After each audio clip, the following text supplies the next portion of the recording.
TG Geeks, episode 158, February 26th, 2018. Discovering Telekinetic Directors.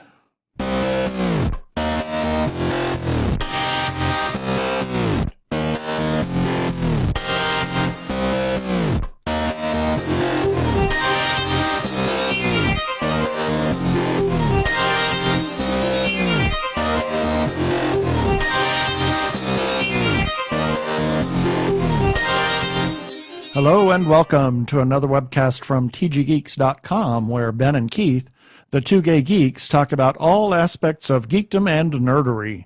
Sci-fi, comics, film, horror, genre, you name it, we talk about it. I am Keith Lane, and we're coming to you from TG Squared Studios in lovely, it went back to winter, Phoenix, Arizona. And I'm Ben Raggington, also coming to you from Ben Only Pawn in Game of Life. TG Squared Studios in lovely Phoenix, Arizona. Boy, did I just mix the streams there. I guess you did. We've got an interview with a couple of directors of an upcoming film that's being released digitally, and it's the co-directors. So co-directors, this should be fascinating. Yeah, we're going to talk about that here in just a moment. Let's go right to it.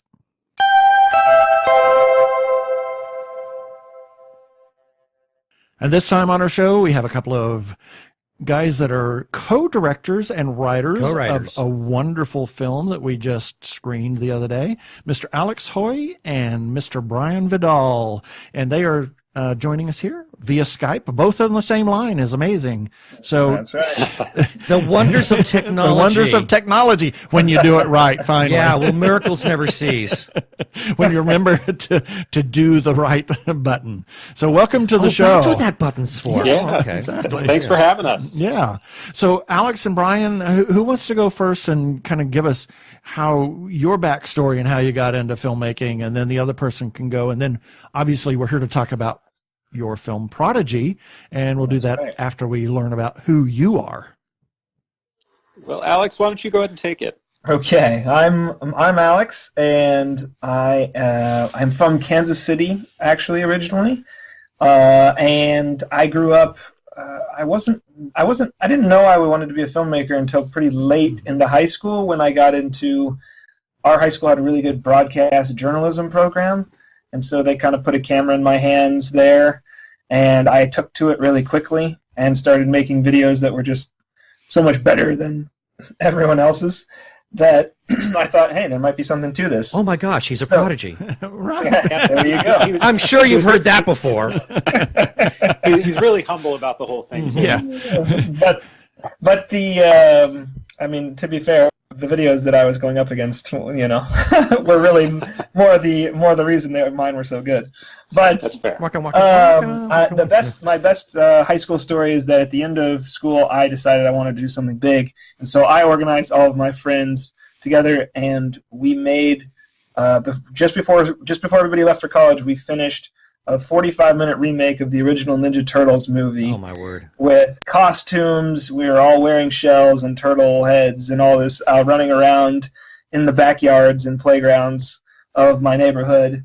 And it sounds ridiculous, but people knew us so well as the video guys that we organized a premiere, and like 300 people showed up. Wow. No way! That's awesome. And came and were cheering the whole time, and it was it's a great movie. I tell people I'm gonna have a hard time making a better movie than that one. Wow, that's cool. Sounds kind of like Rob and Michael, what they used to do. I'm willing to guess that must have really, I mean, knowing that 300 people showed up and cheered you on, that must have like pushed a button in you and say, wow, this is awesome. I need to be doing this some more. Well, the whole process was like that, and I had already actually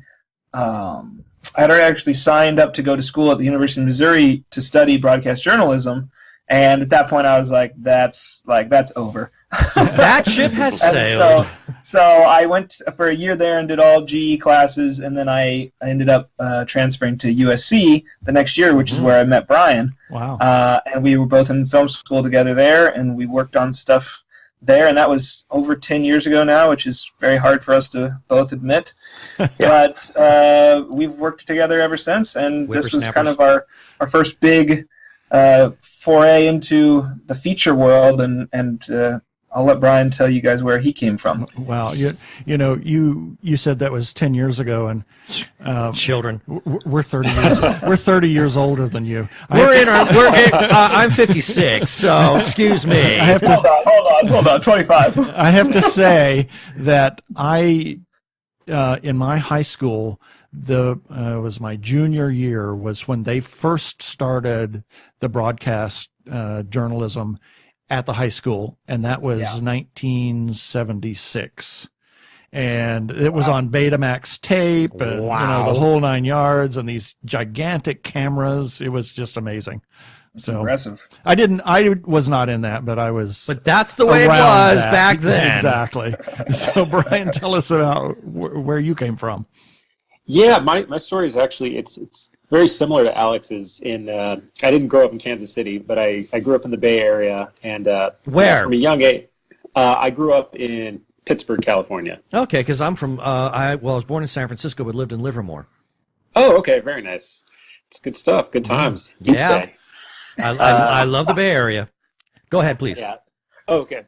So it really, I started off sort of making skits with my family. My mom had bought us a VHS camcorder during the height of their popularity, and so we just sort of, as kids, goofed around with that. And I never really thought anything of it, but I guess some of that early work was helpful a little later on, because in high school, I had an opportunity with there was sort of this class video contest where each class sort of had to produce a video of some kind, and there was a guy who decided over the summer he wanted to make this giant action blockbuster thing, and so I somehow got in with him and started helping him out with that. And through that process, I was introduced to sort of the actual world of you can shoot shots this way and then cut them together and it tells a story. And we had a similar sort of, it wasn't a premiere in front of people, coming from outside. It was a big school premiere, and so everyone watched the movie, and when my name came up, everyone was applauding, and I just felt like, oh, this is such an amazing feeling. They like me. They really like me. I finally have friends. Yeah. Yeah. Yes. But yeah, so it was a great feeling, and at that point I was sort of like, oh, maybe I should try to get into film, and so I took the equivalent of a film class at our high school, and then from there I knew I really wanted to get into it, and so I decided to try to get into USC, and I did, and my experience there was just fantastic. I learned so much, and the only real negative part was that I met Alex there. And then you had to make all these films together.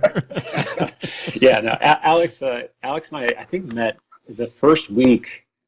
Yeah, I think it was the first natural hazards class. The first week we were there, and totally unrelated to film, we were in this class, and he told me about his Ninja Turtles movie, and I remember thinking, this is the greatest thing ever. And he showed it to me, and it delivered. It was quite good, much better than I'm telling you, it's gonna be hard to top. Yeah, but yeah. So then from there, started off working on shorts together, and then after college, both of us kind of went our separate ways for a bit. We worked on a lot of screenplays, and just eventually we kind of came back and continued working on shorts, and then this idea for Prodigy came up, and we knew that the time was over for waiting for someone to come in and right. We'd gotten very good at making something out of nothing together, and we both knew that we could trust the other one to get something without any resources. Mm-hmm. And so we thought if we want to do it, like this is our time. We can actually pull this off if we think about the limitations that we would have to work under and try and come up with and refine an idea that satisfies those. And that's kind of where the whole thing started. Well, it's one of the things that I've really noticed about independent filmmakers, and I'm thrilled beyond belief that the both of you had the presence of mind to realize the potential that was there. Because right now, big studios, sure, they occasionally put out some really, really good stuff, Black Panther, but I have seen so much garbage that has come out of big studios. I'm sorry, I got to say it. But on the other hand, I see independent filmmakers, like you Maurice Haïms, who we interviewed a month or so ago, Shant Hamassian. I mean, these guys, you come up with the most innovative, creative, and brilliantly produced material with some of the most horrific restrictions because you don't have the backing of a studio. And I think in some ways that ends up the result ends up being superior to anything that a big studio might put out. Right. I think that limitations are something that really shows you what you actually are as a filmmaker, because Absolutely. if you can't execute under those conditions, like I don't think it'll actually be easier for you if you have a big budget and all these resources at your disposal, because this teaches you every part of the process and makes sure that you know exactly what you need to get and how you need to get it and what's important about like organizing it in a specific way. Right. To quote Tony Stark, if you're nothing without the suit, then you don't deserve the suit. Yeah. So I mean, it really is it's a great quote. We definitely did not have an Iron Man suit on set. No. Yeah. But I mean, it really, if you can put that into so many different contexts. If you're nothing without some big something or other. If you're nothing without the straitjacket. Yeah. I mean, yeah. Yeah. So it really shows you, and I think that's the best thing about some independent filmmakers is I've seen some films that were made on nothing, zero, and they're fabulous films. Yeah, so, Keith and I a couple of years ago, I mean, we've regularly supported Horrible Imaginings Film Festival in San Diego, and have seen just some of the most amazing horror films come out there. And then it came back, and I had a press screening to go see the latest Blair Witch film, and I thought, I just spent an entire weekend seeing some of the most brilliant horror films ever made, both feature length and short subject.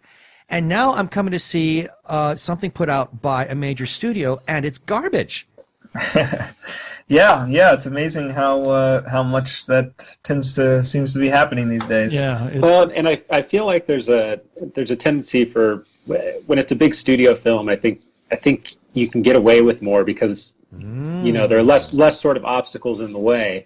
For us, when we sent the script out for Prodigy, it was sort of, if the script wasn't good, no one's gonna think, oh, we should join in on this project, because there wasn't going to be anything else there for them. Right. I agree completely.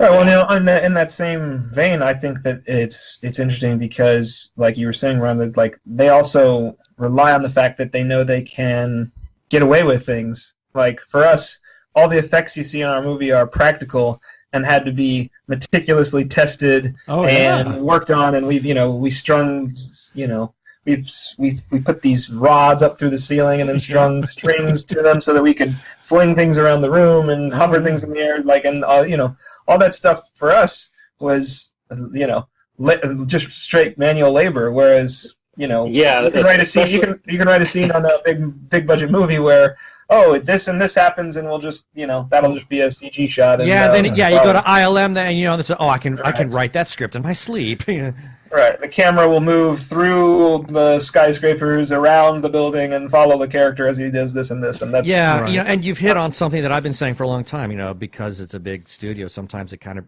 and I'll just really say it on a more common level, it breeds laziness, I think. But because you have to work on an independent level, I mean, it forces you and your cast to come up with something that is, you have to be just really on the ball the entire time in order to make sure that the product meets the desired results. So I have to ask now, where did the story from Prodigy come from? I mean, how did that come about?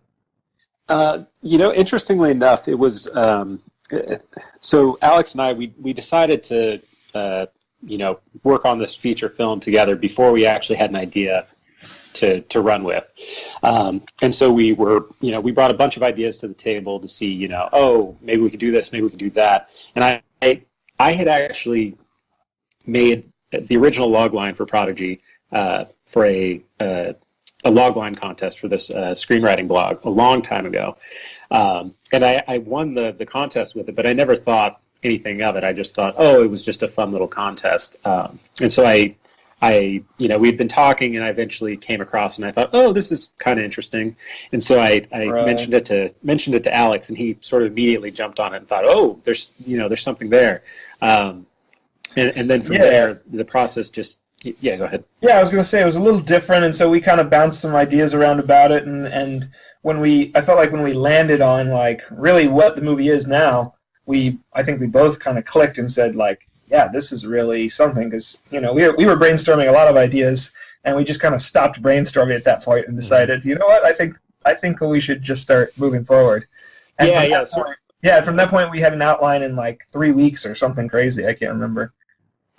Wow. Yeah, it was really, really quick. And one thing because Alex and I, we had worked on a number of projects together, but we had never actually written a project together.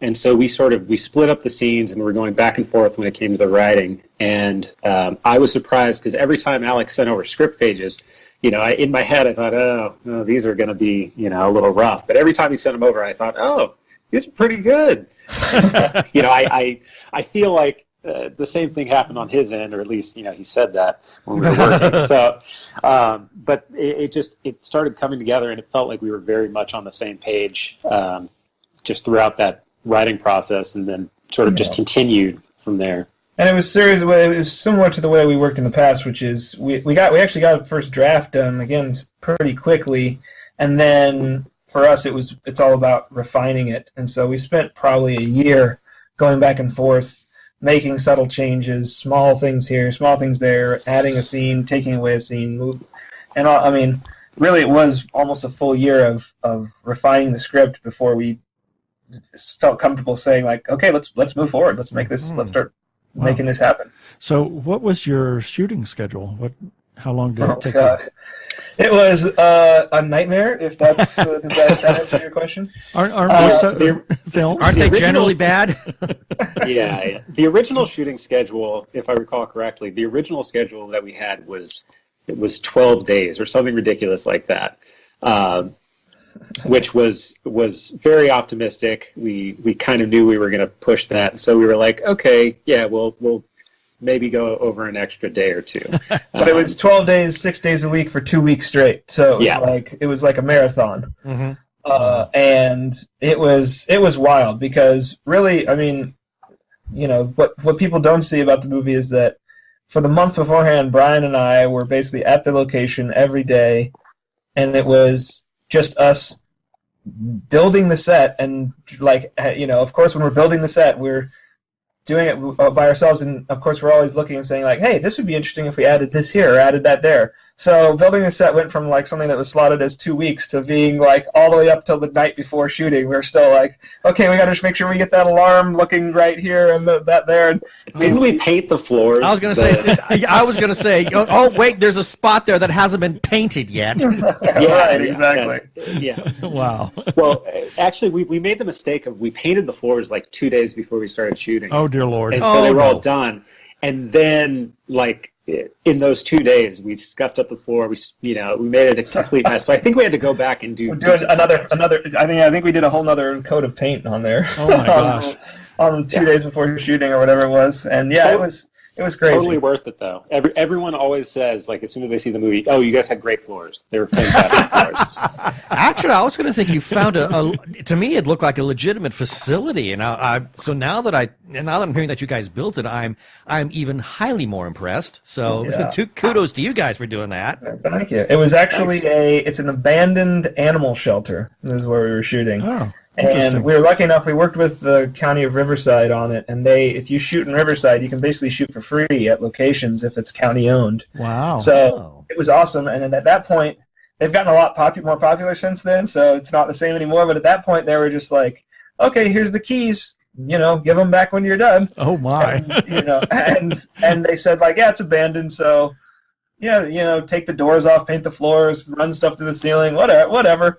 Oh my! Wow, that's kind of nice to know. It was an ideal location for sure, but we had our work cut out for us to make it into a more facility-esque, place. That the wall in the middle with the mirror was not there. It was a big room, activity kind of room like that, but there was no wall, so we had to build a false wall in the middle of the room with the mirror in between. So yeah, and just there's so much detail that went into the actual construction of the sort of the main interrogation cell. There's a lot of stuff in there that I feel like, we put so much time and energy into it, but it is all just backdrop. But I feel like if it hadn't been there, people would see the seams a lot more. Like the walls are all textured with this very heavy material, roofing sandpaper type material, which was just the worst getting up on those walls. We knew we had only that one location to work in. So if you're going to do a movie in one location, you better make that location pop. Exactly. No, well, I thought it was great. Yeah, the production values I thought were very, very strong. So I'm very impressed. Thank you very much. With all the work that you guys put into that. So I have to ask, this is something that has always been on my mind every time I hear about movies that have been co-directed. Now, it's just one thing when you have a single director who is putting together a film. They're not only is it their vision, but it's like they're also the engineer in a way, as they're guiding the entire operation of the filmmaking process. How is it to actually do that in a co-directing kind of way? I mean, how does that affect the tone on the set? Is somebody in charge, and is someone kind of playing, someone assisting that one, and you guys switch? I mean, how does that all work out? Yeah, it worked out pretty well for us because we had known each other for so long before the process started, and we were both very aware of each other's kind of strengths, and so when I see something, I want to kind of jump in and talk right away, and Brian was kind enough to let me do that, and he knew that when he saw something, he would be able to get that in, but I'm always jumping in and wanting to say things right away and get my notes in and across right away. And at first I felt like when we first came into it, we were playing to each other's strengths a little more because I think I was a little stronger with the actors at first, and Brian was a little stronger on more technical issues. And then but I felt like as the process progressed, we both kind of found the medium of both being able to handle both sides of things well. So I really thought it was a growing process for both of us. Well, that's cool. For sure. One thing that, like Alex says, his directing style is a lot more sort of get in and talk to the actors. A lot of times, even before the scene, gets started, before the scene takes place. Whereas my style is a lot more, I come from a background in editorial, so I like to see things and then sort of adjust from there. Mm-hmm. So I felt like that really complemented our work because we had great actors, and so a lot of the times, they would hit the nail on the head right from the beginning, and so it made my job really easy because my notes were usually just small adjustments or things like that. But then as Alex said, as the show went on, there were moments where exhaustion sets in eventually, and so it's the kind of thing where I felt like there were a few days where Brian was actually passed out on set. So. Oh dear. Yeah, no. There was an illness that that swept over the set, and so there were a couple days where I was, I was still there working really hard, but 2 hours at the end of the day, I just fell into a chair. And then there were other times though when the toilets exploded on set, so Alex had to go. Alex had to go and deal with that for a couple hours, and so I was there, and those were the kind of things that I feel like when you have a partnership where you're both sort of you feel like you're able to rely on the other person and trust the other person so much. Those moments don't feel like moments where the ball gets dropped. It's sort of it just continues forward. Right. I think that trust is key because, especially given the way we operate, I knew that I could get in and give my notes without even a hesitation because, like we said, we had worked on the script for a year together, refining every little moment. So I really felt like Brian understood exactly where I was coming from on it, and I think that I understood exactly where Brian was coming from on pretty much every moment that we had, meticulously gone over. So I wasn't ever worried that I'm going to say something that he's not going to agree with, or vice versa. Well, yeah, I think a lot of. I was just going to say a lot of that groundwork that we did was sort of instrumental in making everything work because we went through and we did a scene by scene breakdown outlining like, oh, what's the intention of this scene? What are some of the pitfalls of the scene? What moment, like everything was sort of mapped out from the start of production. So I felt like we were really, we were synced in on the same page. Right. That really sounds like you were all on the same page, and it was both of your babies in the sense that you co-wrote it, you built the sets, you co-directed. I mean, it was just. It was a true joint effort. Yeah, that's great. Yeah. Well, no, so like, and Brian and we both do have our own kind of areas of expertise as well. Where I took over most of the kind of administrative producing side of things, which I think Brian was happy to let me take over. Yeah. But Brian, like you said, he's been working as an editor professionally for a long time as well. So when it came to editing and even like most of the effects work in the movie, like he was on top of all that, and I didn't have to worry that I knew what he was capable of there, so I didn't have to worry that like, oh, we're gonna be shit out of luck, on one of these shots here or something. Right. So speaking of, you said that I noticed that there was one name that appeared multiple times in the credits. Somebody, he was the best boy and the best cop and the this and the that and the chief bottle washer. And Trevor was the hero of our set. He came to set the first day, best attitude you could ever imagine.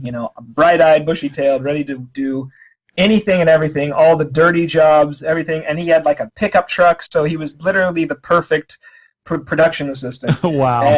And I mean he ended up doing all kinds of stuff for us. He built lots of parts of the set. He took all our garbage and like would dump it different places for us and do anything you can think of.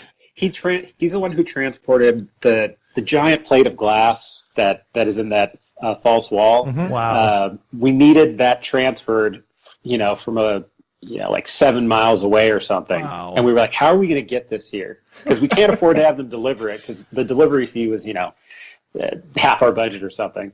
And so we were like, can you maybe figure out a way to, transport this in your truck? Yeah, no problem. No problem. Wow. He was the one when those toilets exploded. He was the one with the mop. He was like, I'm going to Home Depot, brings back a mop and some bleach. He's like, I got this. You guys go do your thing. Wow. I mean, so look, he was a superstar on set. You couldn't have asked for a better set. And he's also in the movie as a guard in several places. Oh, okay. I'll have to take another look at the film. He's the one looking through all of the psychologist stuff at the beginning. I see. That one. That's Trevor. Yeah. Right. Yeah. And one other thing I'll say about Trevor is that we started off the production with, I think, 4 production assistants. And by day 2, we were down to like 2. And by the second week, Trevor was our only one left because the other ones, they couldn't cut it. They didn't know what they were going to get themselves into. Right. Yeah, it was a very, very difficult production. Alex and I are very demanding when it comes to what we want and how we want it done. And so, if things weren't right, we knew when things weren't right, and we couldn't. We knew we weren't going to be able to come back. Oh, we'll come back and we'll do 3 days of reshoots. Right. It was sort of a, like, hey, we have to get this done. Let's buckle down and make it happen. And Right. Trevor was up for it. Wow. Is that what led to the one credit of Alan Smithy? No, Yes, right. yes. That is exactly what happened. Somebody said, I don't want to have anything to do with your film. We won't elaborate. We won't elaborate on that at all.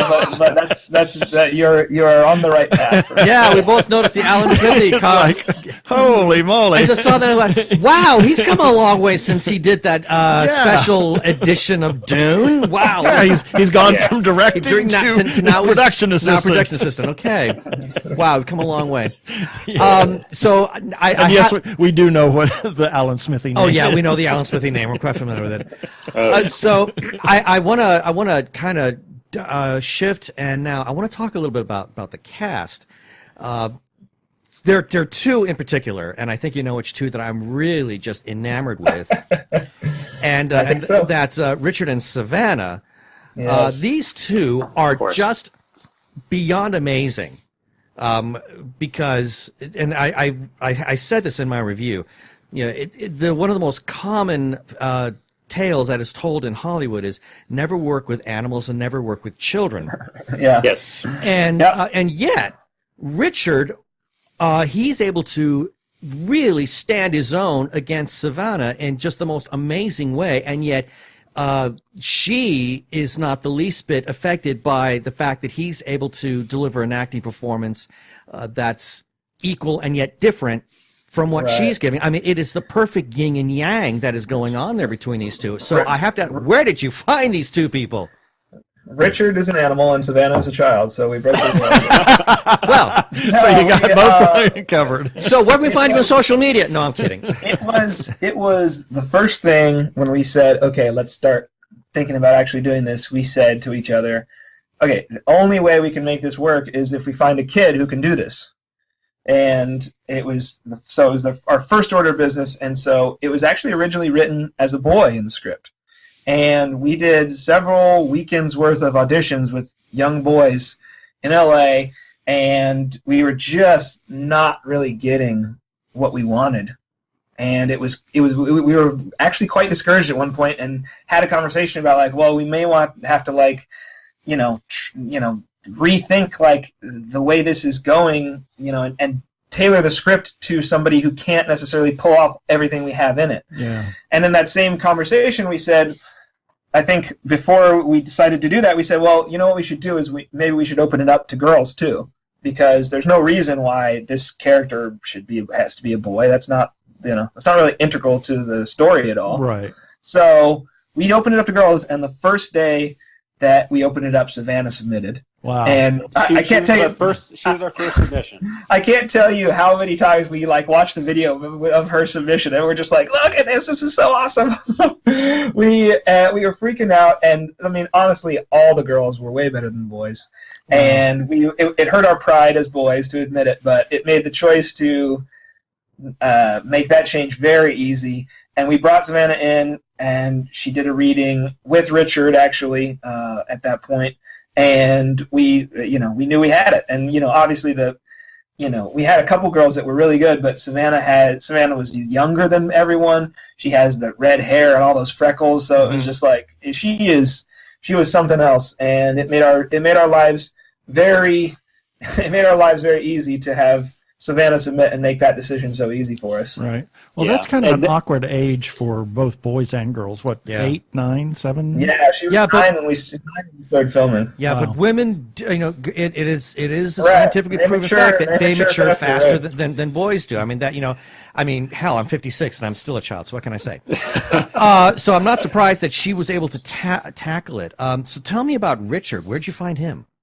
Yeah, with Richard, it was, again, we put out a casting notice, and we tried to bring in as many people as we could that we thought fit the role. And one thing, we saw his headshot. We thought, oh, okay, this guy, he's got kind of the look.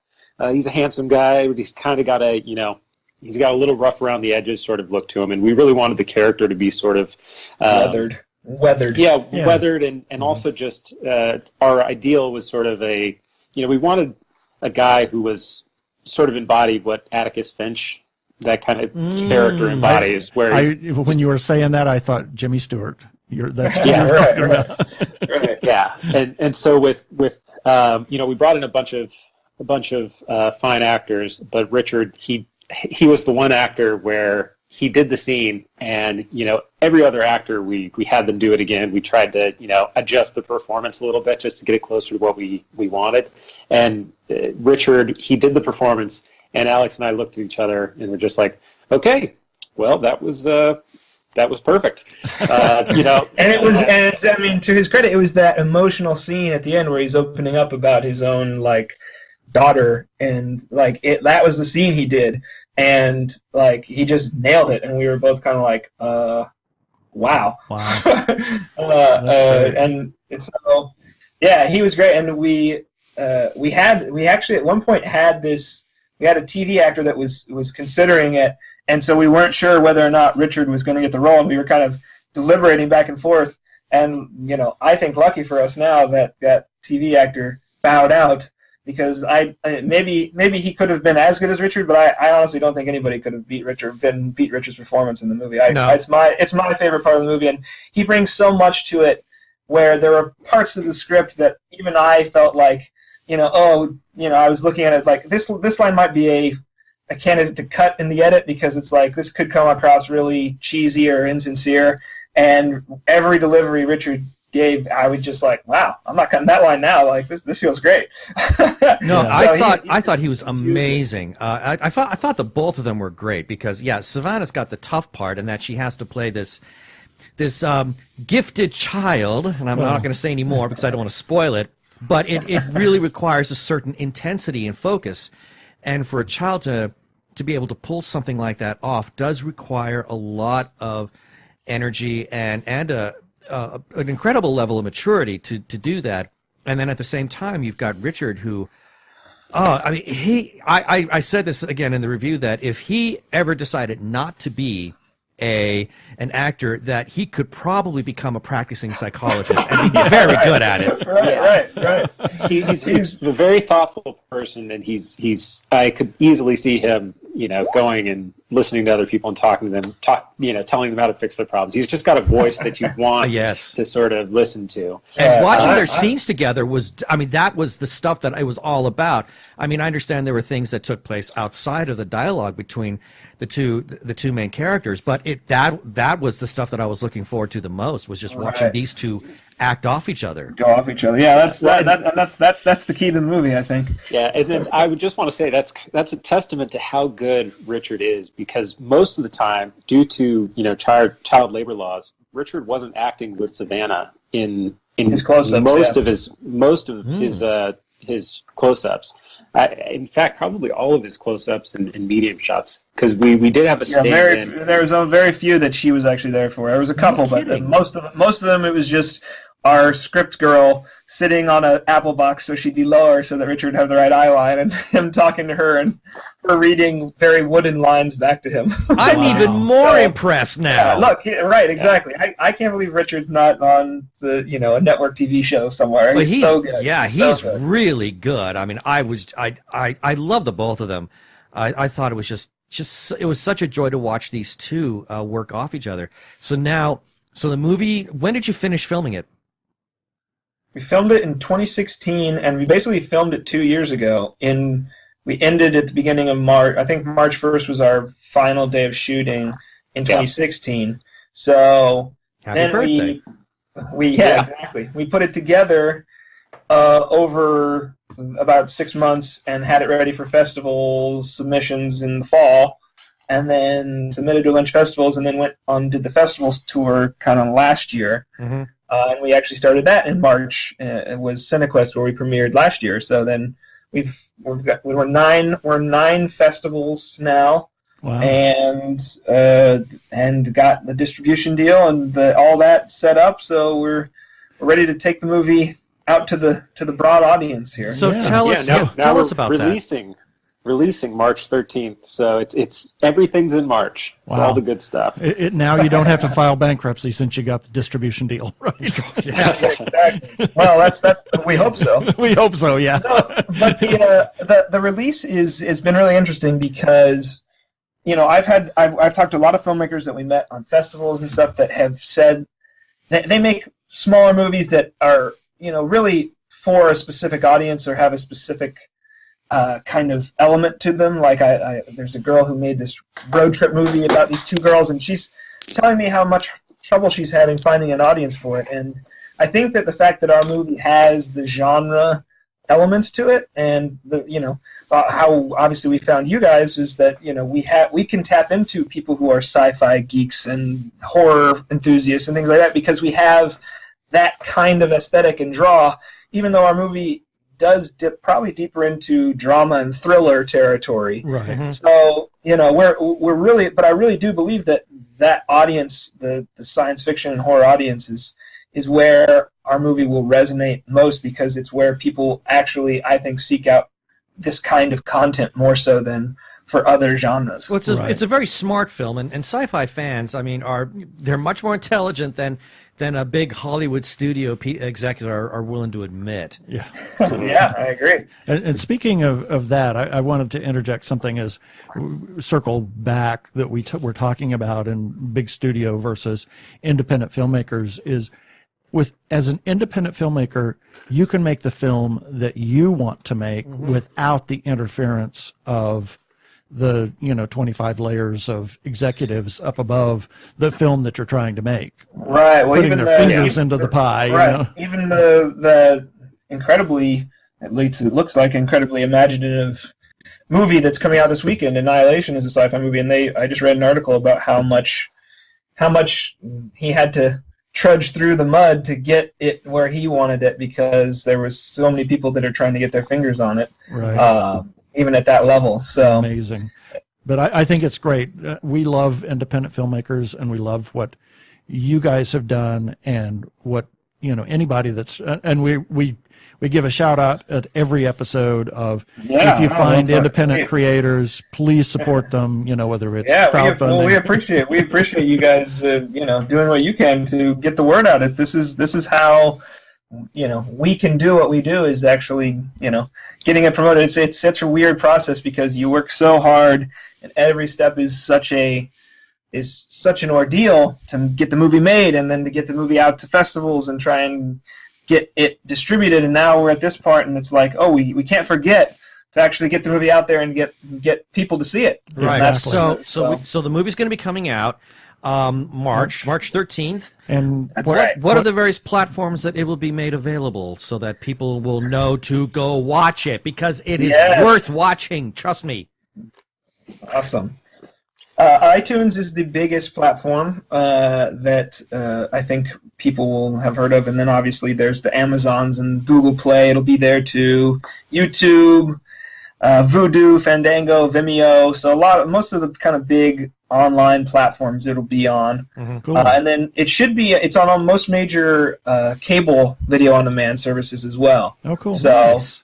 We want to, we obviously want to have a good performance there in all those platforms, because if we do, then there's, then we can start talking about trying to get it on Netflix, trying to get it on the Sci-Fi Channel, that kind of thing, where it's like, hopefully there's still legs for our movie to kind of run with. Right. That's great. So before we wrap up, I just want to ask, what is in store for the future for the both of you? Well, Brian just got a brand new job. Yeah, I was surprised to hear about this one. This might be an interview separate, considering where you're going, and tell everybody where your new job is. Well, I'm working now at Pixar Animation. Yeah. Which I'm really excited about. I'm working as an assistant editor on an upcoming film. So I'm really thrilled about that. Which, of course, you can't tell us. Right. No, that would. You could tell us, but then you'd have to kill us. And kind of smash our computers. Yeah, it's been a great ride. I actually interviewed for the same position a few years back before I worked on Prodigy, and I felt like working on Prodigy was what actually gave me the bump to sort of make it in there, which I'm so thrilled about it. It's a great environment. I love working there. I love the people. I'm actually really enjoying working in animation, which is something that I hadn't necessarily, thought about. So that's been huge for me. But on the side, I've also been scripting a new sci-fi thriller, which I'm pretty excied about. Yes. It's a.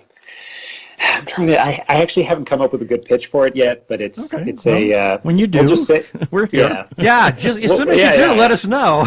Because I heard the word sci-fi, I heard thriller, and my eyes went up. It's like, whoo, yes. Yeah, I'm really excited about it.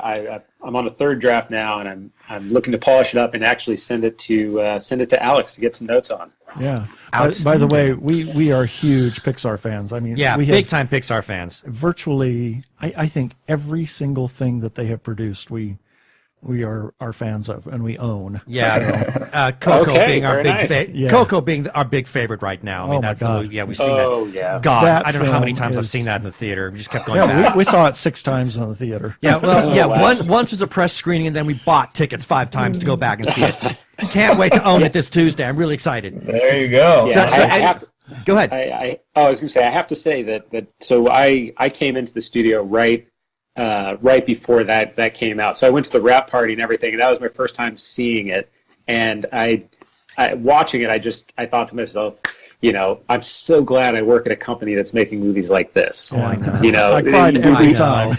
yeah, we talked about the big studios and how they're, you know, they can sometimes be churning out, you know, stuff that's not less Not with than, Pixar. than good stuff. And I feel like Pixar, they're trying to, you know, they do have sequels and things like that, but they're trying to keep the sort of creative spirit alive, which is it's exciting. It's the magic, and we're going to skirt an issue, but it's the leadership of Pixar and where they came from and what they're trying, you know, who they're owned by now. Yeah. And they've tried to emulate what Walt Disney did, and it's story. Yeah, it's all about story is king. Yeah. I mean, if you don't have a good story, then you're not going to have a good movie. Yeah. Yep. So, and For sure. that's kind of the thing that's instilled. And, you know, as an editor, you are almost a movie after the fact, you're in charge of the story and Absolutely. how it gets presented. I mean, a movie could rise, you know, or fall based on how well or how poorly it is edited. So No pressure, Brian. No pressure. Yeah, no pressure whatsoever. Absolutely. Yeah, it's all about you, Brian. yeah, there we go. I'm just an assistant editor. I'm not. It's not all on No, me. no one would blame him. No one would blame him if it all came crashing down. And I expect, you know, and I'm just wondering if any day I'm going to be reading, you know, I'll just be like, you know, I'll open up the latest issue of Variety, and all of a sudden I'm going to read about it. Pixar, you know, some assistant editor took off a shoe and beat the crap out of this editor who was ruining a film.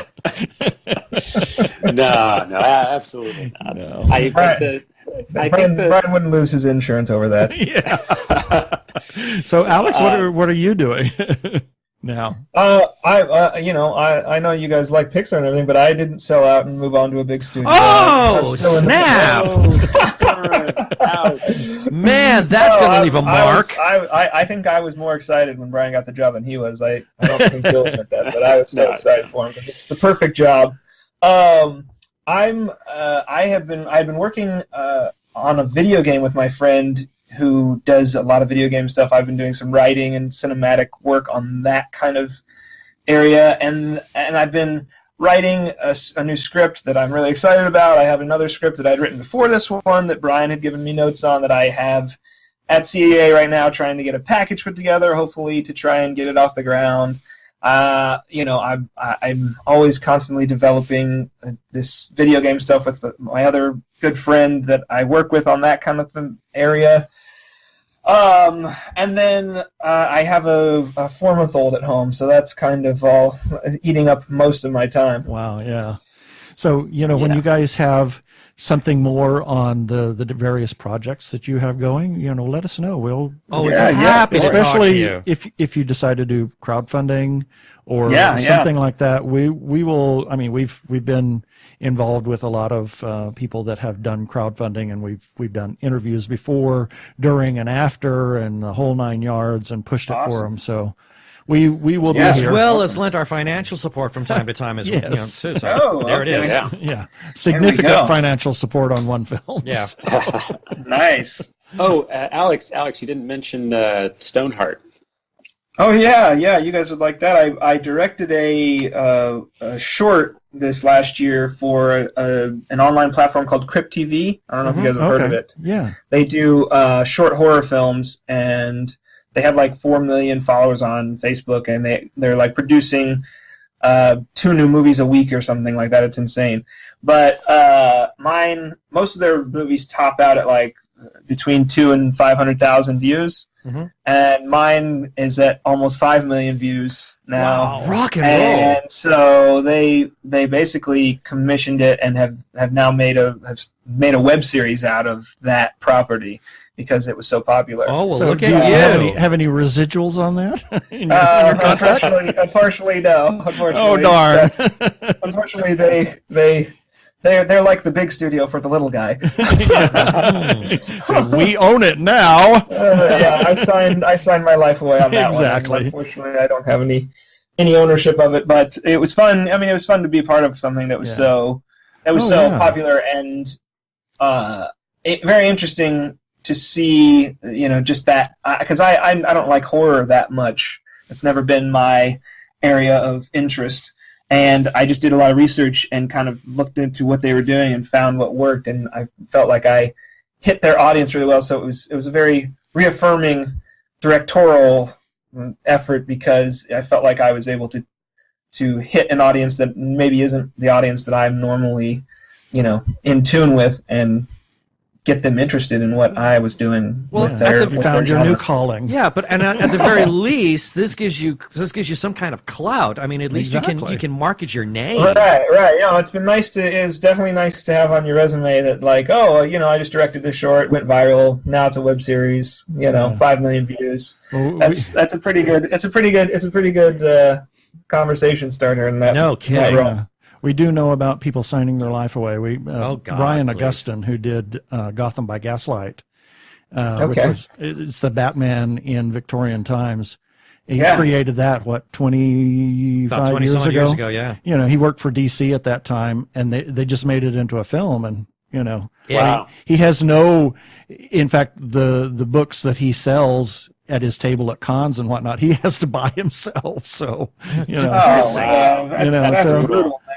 yeah. So, sometimes it's all about getting your name out there and your work, and then people will clamor for your work. Right. So- No, I mean, it's all part of the process, and it's, I learned a lot doing it, and it was still a very indie project, so I was definitely at home making it, but yeah, it was fun. It's always fun to be some part of something that is objectively successful, and I mean, they're putting videos up to get views, and mine got views, where there are others, certainly more views than most of their videos get. So Well, that's pretty cool. that is awesome. Cool. Just awesome. So- So wow. It's been just wonderful talking to the both of you. So, for both Alex and Brian, both of you, is there a presence? Do each of you have a presence in social media, on the intertubes, on the Twitters, and all those places?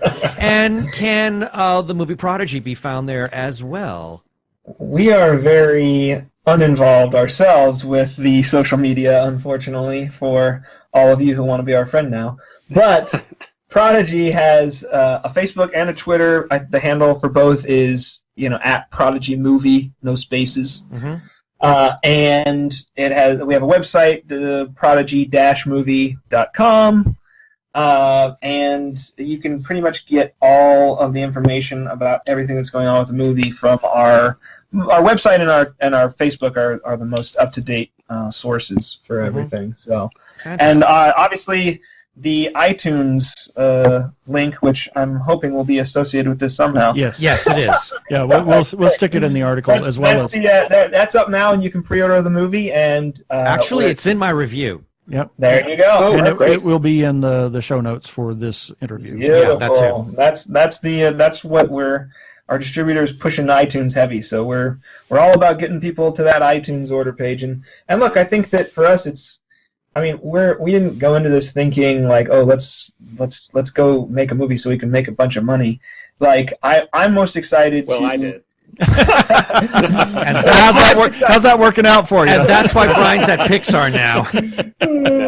But no, I'm most excited about engaging with the audience, and I think your guys' audience, like we were saying earlier, is the audience that I think is most in tune with what we did and what we made, and will appreciate it the most. So that's why I've been really making an effort to get it out there into that audience and circulating in that world, so that hopefully as many geeks as are out there can see the movie and pass it around. Yeah, and speaking of the review, Ben's going to publish his review tomorrow morning. Right.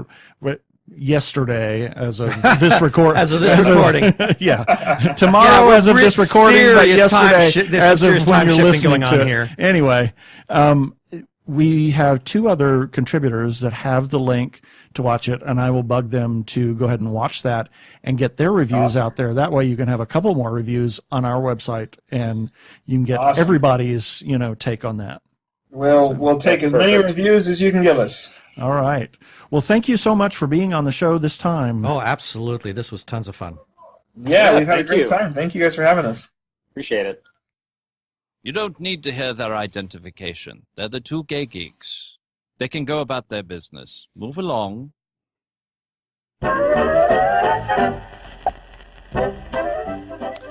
Here are a few selected birthdays for February 26th through March the 4th, 2018. February 26th, Johnny Cash. The Man in Black. The Man in Black. The Folsom Prison Blues and all that kind of neat stuff. Yeah. So, also, William Frawley. If I'm not mistaken, that's I Love Lucy. I Love Lucy, Fred, yes. And he was actually 62 when they started filming that thing. Yeah. He was born in 1889 Good or something God. crazy, something like that. And he was not supposed to be in I Love Lucy. He was supposed to be Gail Gordon. Yeah. Also on February 26th, Victor Hugo. Famed author. Yeah, lots. Yeah, Alfred Toast. Yes.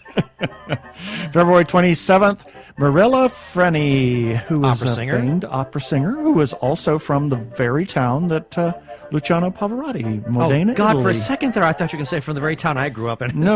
I don't know why. No, not hardly. No, the next one, John Steinbeck, could have been on writing. On the other hand, maybe. Could have been writing about the hometown that I grew up in. John Steinbeck on February 27th, and Elizabeth Taylor, who at one time was probably the most beautiful woman in the world. Oh, she was incredible. Also, we have Logan Marshall, who is a friend of ours from Arizona Opera, and Danny Noonan, who is a listener and friend from down under that we acquired during the Slice Days. Oh my gosh, yes. That's amazing. February 28th. Bernadette Peters. I didn't know she was an opera singer. Yes, there's a little funny story about that. I have the habit of in the car listening to Met Opera Radio, and every once in a while they run this little bumper and they say, "Hi, I'm Roberta Peters, and you're listening to Metropolitan Opera Radio on Sirius XM." And I thought, I didn't know that she was an opera singer. And for the longest time, I thought it was Bernadette Peters, and then I realized, oh my God! Okay, well, that's a little craziness of my own there. Also on February 28th, Frank Gehry, famed architect, and Linus Pauling, who won 2 Nobel Prizes. He was a chemist, and among other things, he is one of the only people to have won more than one Nobel Prize, and the only person to win 2 Nobel Prizes singularly. So most of the others that won Nobel Prizes were in tandem with somebody else. Mm-hmm. So, and what was were they both for the same field? No, actually 2 different fields. One was genetics, and one was chemistry or something. Wow, a bit of a scientific renaissance man. Yeah, interesting. He was also environmental activist and all kinds of things. I mean, he just in his later years. I'm feeling very inadequate now. Thank you. He did lots and lots of things. And we're going to include a couple of birthdays here that are actually February 29th, that some of them are celebrated on March 1st or the 28th. So one of those is Dinah Shore. And we drive on Dinah Shore Boulevard virtually every time we go through Palm Springs. Yeah, we're there. So also Gioacchino Rossini. I didn't know he was a leap year baby. Yeah, he's mostly March 1st is when they celebrate it, but that he was a leap year baby. Tony Robbins, famed author, and Richard Ramirez, serial killer. Yeah, he was the Night Stalker. Oh, of course. Yeah.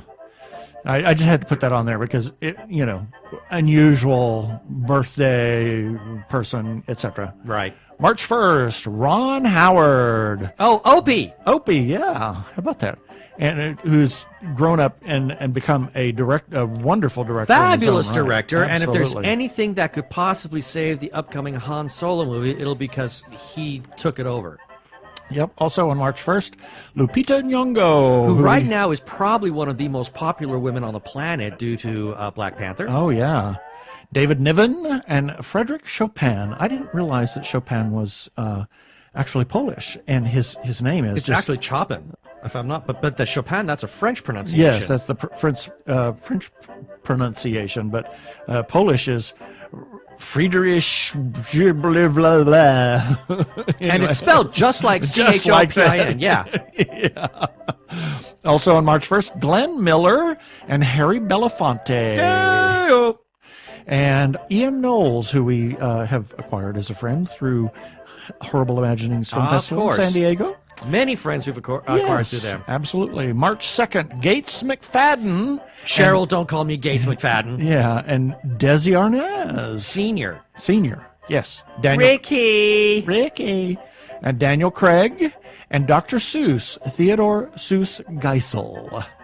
Also, Bedřich Smetana, who wrote The Bartered Bride. I thought that name sounded familiar. A couple of other operettas, quite popular during his time. Also, good friend Mark Ross, who is still working on his film. Yeah, The but Phantom you Menace. can see, I mean, he posts regular updates. Absolutely. So there's no question. He is working on that film. He's working. I can't wait to see it. I'm very excited We've seen about a lot of footage from it, but none of it put together. You know? But hopefully within a year or so, he'll finally have the thing out, and I cannot wait. Yeah.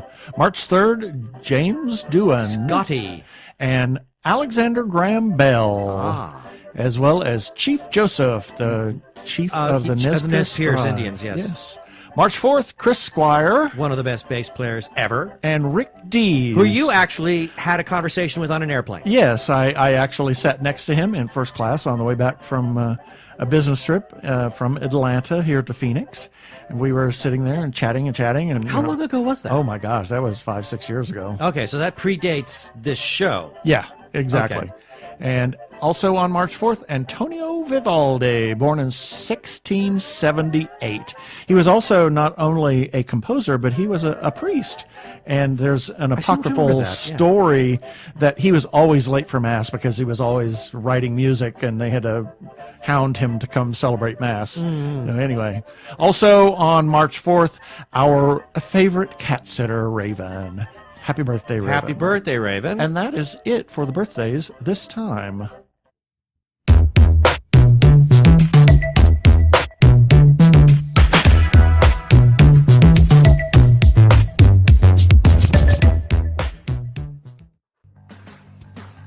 Hi, my name is Joe Hogan, and I'm a geek. And if you're currently listening to this, there's a good chance you're a geek too. So check out my podcast, Geektitude. Each week, I talk with somebody about their geek aptitude. Sometimes I talk to people in a geeky profession. Sometimes it's someone doing something really cool with their geekiness. Often it's another geeky podcaster. But it's always someone who wants to share their inner geek. So join me each week as we come together to geek out about all the geeky stuff we love. And remember, this week, keep it geek.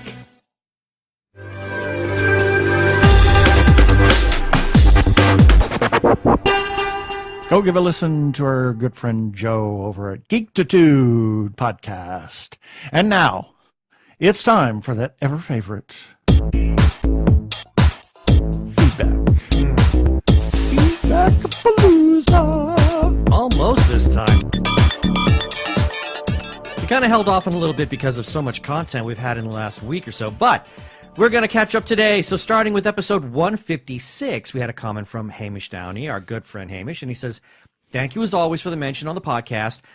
And he asks, do you think Altered Carbon or Sense 8 was more dense to get into? And it created a bit of a dialogue. So, and then Keith, what you wrote back with... Oh boy. For me, I was right into Altered Carbon. Ben had some difficulty with the quote-unquote words used to describe things, the world building stuff, you know. Mm-hmm. And I think Sense8 was harder for me to get in and get acclimated to. But since we've become accustomed to the way things are written and filmed these days, I would say it was a little easier, just in my humble opinion. Right. And I kind of agree with that. And Hamish responded with, "That's good to know. I'm hoping to watch this one soon." And I did come back with the fact that both of these series, they just kind of throw you right into the mix. And they do require patience to get through the first third to half of their respective series in order for all the pieces to take place. Altered Carbon was tougher because of the words and terminology, but I personally have a problem with dystopian science fiction. It's not something I readily grab onto, but what helped me to keep going with Altered Carbon, despite the terminology and dystopia, was that it was a very noirish detective series as well. That was enough to keep me interested until all the backstories were given and filled in the gaps. And Hamish came back with, "Sounds good, but not good for me right now. I'm going to stick with RuPaul's Drag Race and Lady Dynamite as my way of recharging after the shoot." And for anybody who remembers, Hamish just did a really phenomenal shoot. He did a feature film and filmed it in 4 days. 4 days, Yeah. yes, 4 days. So now moving ahead to episode 157, where we got to interview Amazon Eve. And we got a comment from Maurice Hames, who directed her in his film Chimera. And he says, "Congratulations, Keith, Ben, and Erica." That's Amazon Eve's real name. "I love this episode. Fascinating interview. Loved every minute of it." And then I'm going to quote now from an email that Maurice sent to us in response to that, which kind of went a little further. He says, "Congratulations on putting on yet another excellent show. Erica was truly fascinating, and, as always, Keith's and Ben's skills as consummate conversationalists made the hour just fly by and left me hungry for more. I continue to be a huge fan. Well done." Yes, thank you very much. Wow. Wow. Wow. I mean, I almost cried when I read that. Yeah, I did too. I was very verklempt. I mean, thank you, Maurice. I mean, and from your gods to everybody else's ears who, you know, if they're looking for a place to be we'll interview people. From your gods to everyone else's ears. From what? Did I say that? Yes, you did. Oh, Oh, well. Oh, well. You understand what we're saying. Yeah, from your mouth, Maurice, to everybody else's ears. Oh, boy. I had that kind of a week. Yeah. Anyway, we close off with episode 157 from good friend Audra Hall. I guess we announced her birthday, and she came back with hooray with lots of pretty hearts. Yeah. And then we had a review that I posted for the movie Black Panther, and got a couple of comments on that, which are nice. We got one from our favorite travel agent, Teresa Carcori, and she says, "Wonderful review. Can't wait to see it." Yay. Got another review from Duncan Richoff, and he's the husband of Andrea Richoff, who also writes for TG Geeks. Yeah. And he says, "Glad you loved it. Definitely my favorite Marvel movie. Filled with amazing actors. Some I've loved for years, and some that I definitely want to see more of." Yeah. And then we got a comment from Mark Ross, who we're celebrating his birthday, and he says, "This is good news. I had very high hopes for the film. Sounds like they delivered at every level. Happy to hear this. Perhaps Marvel should take over Lucasfilm." Yeah. No comment. And then, as we all know now, our good friend Jeannie Koch, who is the amazing author of the Alien Kitty Cat series and pop culture maven, she does a story for us every Wednesday where she reviews an old classic. Old classics, question mark. Yeah, old classics. Newly reviewed. Newly reviewed, yes. Yeah. And she did one for Ruggles of Red Gap from 1938, and we will have the link for her review on our show notes. And we got a comment from Hamish again, and he says, "Sounds like a fun movie. Is there any way to watch it?" Jeannie responded to him by saying, "I really enjoyed it. Hope you can find it." And then our TG Geeks page, which is basically Keith, wrote back with, "I'm not sure what you have available in Japan, because that's where Hamish lives, but it appears to be available for rent on Amazon Video, Vudu, Google Play, iTunes, and YouTube, as well as Turner Classic Movie Station." So you can check that out there. And then lastly, Rhonda Moore, she also writes for us. She posted a video of behind the scenes for the latest, it's sort of a claymation, I guess. Yeah, and I think she wrote a review for it in that as well. There is a non-spoilery review in that, but the video, it's for behind the scenes of Early Man. And we have another comment from Hamish, and he says, sounds like fun. What a pity it was already declared a flop.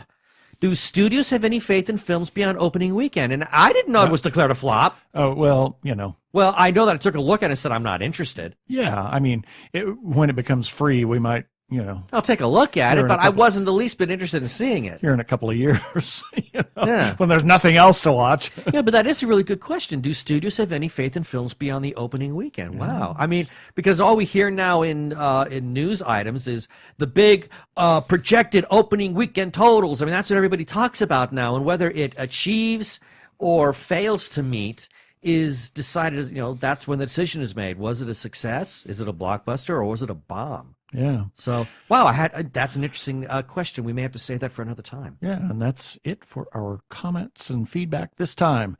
We want to hear from you, our listeners. If you want to comment on any of our posts, whether it's a review, whether it's on an episode, whether it's whatever we have, you are more than welcome to comment, and we will talk about your comment on air. Yeah, I mean, there have been times where Tom Albert Gilbertson would just give a comment on something that's unrelated to anything we've talked about. Yeah. Arkell, Brian Weber, he's done the same thing. He's just had a question that just kind of like bugging him, so he posts a comment and raises the question. So it could be about anything. Yeah. And if you want to do that, you can do that on our website at tggeeks.com. On any of the episodes or any of the articles, we have a comment section at the bottom. You can comment on our Facebook page, on Twitter, or any of the other social medias and whatnot like that. You can even give us a call, and we will play your comment on air. Sasha, Dagmar, that's for you. Yeah. And you can do that by calling 469-TG-GEEKS. That's 469-844-3357. And remember, please play nice. Yeah, baby. They're like two gay geeks. They're together, They're two gay guys and they're geeks. Is that okay?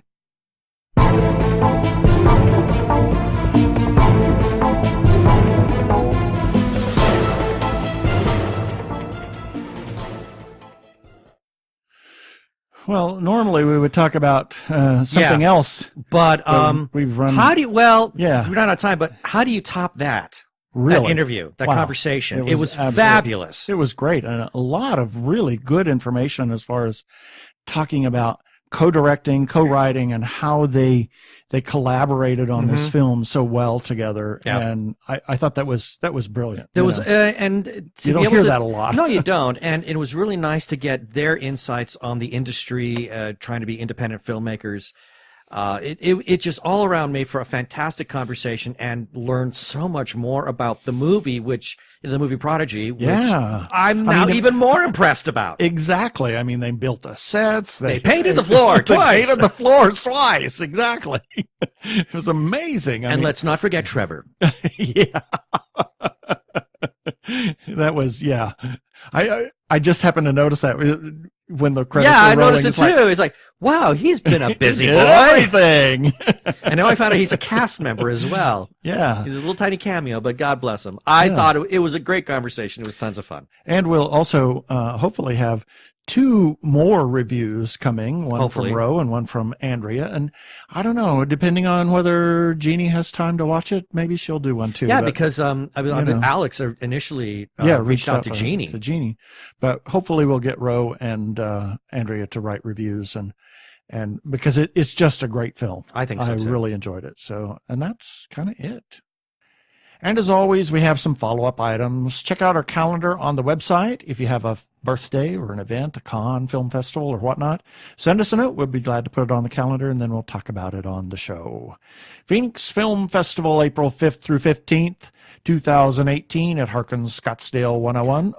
God, I'm so excited. Yeah, over 250 films. We'll probably not watch all of them. We're not going to have time to watch all of them. And 25,000 attendees over 11 days. Don't they actually have multiple tracks running simultaneously on some I think days? so. I think Yeah, there's so. no way we're going to be able to watch all of them anyway, but we're just man, going to have to choose the ones we want to choose. see. Yeah, choose the block that we're really interested in the most. But boy, am I excited, and I can't wait for them to actually announce it. I mean, the programming. I want to know what they're going to show. Should be close. They're working on it right now. I know there was a happen to know an inside track there that they're working on the program. There's a funny picture of Greg Hall, who works for the Phoenix Film Festival, and he's the picture of him doing it old school, and he's just got 3x5 cards all laid out on a table, and I went, I know what he's doing. Yeah, and you can check it out. We're going to be sponsors this year. We got yay! I'm so excited. I have an ad in the program, and they're going to flash our logo up on the screen. Yay! And all that kind of neat stuff. And so hopefully we could be get a nice plethora of interviews out of this too. I'm really looking forward to that. That would be nice. Phoenix Comic Fest takes place on May 24th through the 27th, 2018 at the Convention Center, Phoenix Convention Center. So check it out. They have got lots of guests to come to the Phoenix, formerly Phoenix Comic Con, now Phoenix Comic Fest. So check it out. Arizona Opera presents Barber of Seville, Joaquin Rossini's comic masterpiece. How about that? Figaro. That is part of that opera. Mm-hmm. It is. And it's one of the most famous arias from that opera. Yeah, there's lots of music from that great opera. Music, and it's funny. Yeah, that people know, but they don't know. You may not know that it's from that opera. It's a good first-time opera. Yes, for people to see. Because it's great music. It's lots very, of fun. very accessible. Yes, and it's playing in Tucson March 3rd and 4th, and in Phoenix March 9th and 11th. Tickets are still available at azopera.org. Check out the third edition of Podcasting for Dummies, written by T. Morris and Chuck Tomasi. Go to podcastingfordummies.com. And as everybody knows, we are huge supporters of independent creators. As evident by the interview we had. Yes, and whether it's filmmakers, comic book artists, writers, etc., please consider supporting independent creators. Buy their stuff, give them money to do their work, etc. You never know. You what could be you're attaching be yourself to something really of. awesome. Exactly. Special shout out to Doctor Who Talking Who and the Human Arkle. They are both on Twitter. They both have paperlies that they publish regularly. Doctor Who Talking Who, theirs is the Doctor Who Fancast Guide. The Human Arkle, his is the Arkle Times Post Dispatch News. If you want to find the Doctor Who Fancast Guide, go to Twitter and look for @TalkingWho. If you want to find the Arkle Times Post Dispatch News, once again, go to Twitter and look for @Arkle.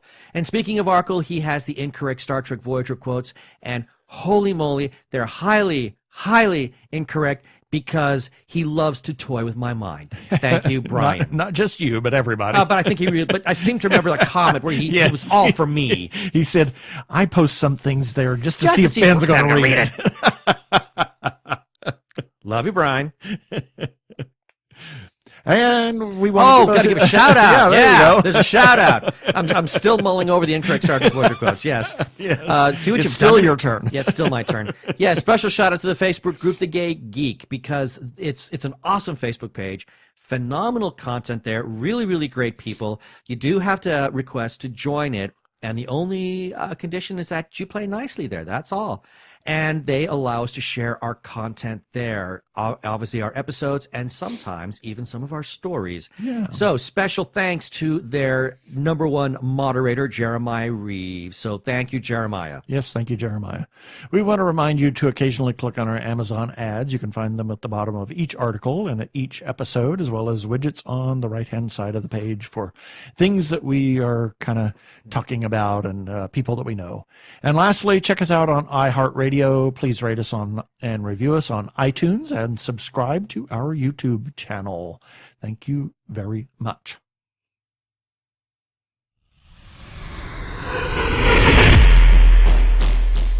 Up next week, who knows? Well, this interview fell in our laps just days ago, so that's the way we seem to roll these days. Yeah, we'll see what happens. Yeah.